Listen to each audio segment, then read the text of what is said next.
Dans cette section, nous allons ensemble apprendre à créer ce sidebar en utilisant tout ce que nous avons vu depuis le début jusqu'à maintenant. Mais avant d'aller plus loin, je vais vous demander de télécharger ces différentes icônes que vous voyez là. L'icône Home, autrement dit l'icône Accueil, l'icône Short, l'icône Vidéo, l'icône Utilisateur ou User en anglais et l'icône Téléchargement, autrement dit l'icône Download. Donc je vais visiter le site qui s'appelle iconpack.net pour télécharger l'icône Accueil. Vous avez juste besoin d'écrire le mot Home qui veut dire en anglais. Ensuite, vous allez télécharger l'icône Home. Vous allez juste regarder l'icône qui ressemble un peu à celle-là. Donc, c'est sans doute cette icône. Je vais cliquer. Et ensuite, je vais télécharger l'icône qui a pour taille 256 pixels. Donc, je vais faire pareil pour mon icône Short. Donc, je vais là écrire Short, autrement dit YouTube Short. Et quand j'écris YouTube Short, vous allez voir les différentes icônes. Donc, vous pouvez regarder. C'est à peu près cette icône que nous avons téléchargée. Donc, je vais tout simplement télécharger cette icône-là. Donc, ce sera pareil pour l'icône abonnement. Pour l'icône abonnement, je vais juste écrire vidéo. À la fin, je vais mettre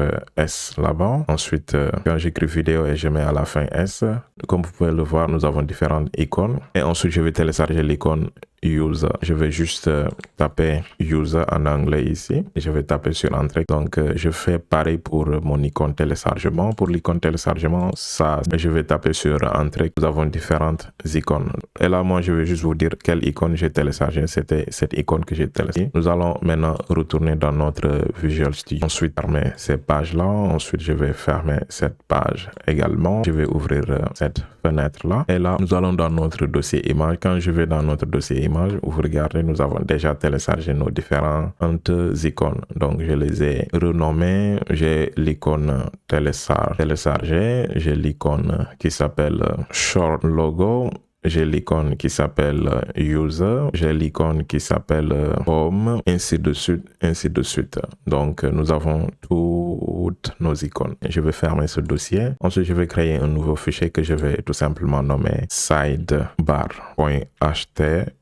Et je vais faire également la même chose dans mon dossier CSS. Je vais sélectionner mon dossier CSS. Ensuite, je vais créer un fichier à l'intérieur de mon dossier CSS. Et je vais nommer sidebar.CSS.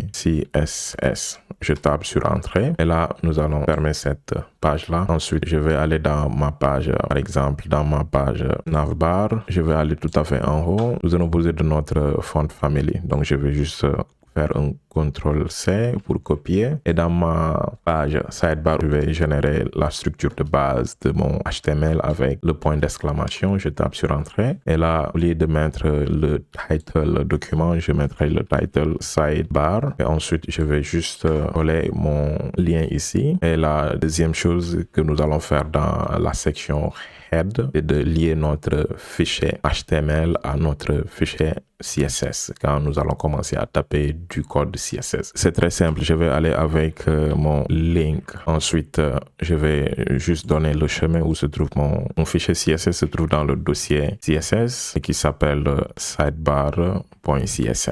Et je vais enregistrer, ensuite fermer ou réduire cette fenêtre. Et là, la prochaine étape, c'est de commencer à saisir du code HTML. Nous allons tout d'abord réduire la page de notre Visual Studio Code pour nous permettre de voir ce que nous sommes en train de saisir. Et ensuite, nous allons commencer à taper du code HTML. Je vais juste monter un peu. Et là, pour réaliser ce que nous avons ici, nous allons utiliser la propriété que nous avons vue antérieurement, c'est-à-dire la propriété qui s'appelle Flexbox. Vous avez besoin de créer ce qu'on appelle un contenant que nous allons créer avec notre balise div. À l'intérieur, nous allons créer également 5 divs. Dans ces 5 divisions, nous allons avoir une image et du texte.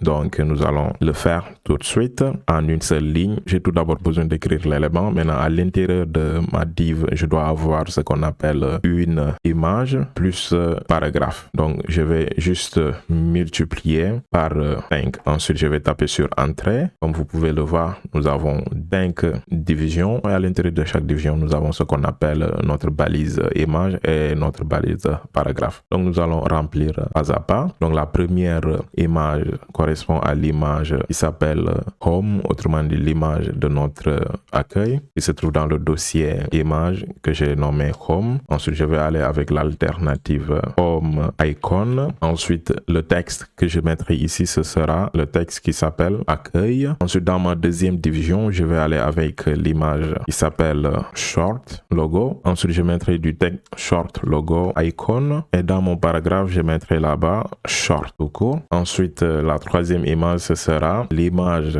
qui va être l'image vidéo. Et je vais aller avec comme alternative vidéo icons. Ensuite, je mettrai comme texte abonnement. Et pour ma quatrième image, je vais aller avec l'image qui se trouve dans mon dossier image que j'ai nommé user. Je vais aller avec comme texte alternative user icon. À l'intérieur de mes balises paragraphes, je vais tout simplement écrire vous. Et enfin, notre dernière image ou icône, ce sera notre icône téléchargement. Donc, je vais aller dans mon dossier image et ensuite, je vais aller avec le nom download. Et je mettrai comme texte alternative download icon. Et à l'intérieur de mes balises paragraphes, je mettrai le nom télécharge.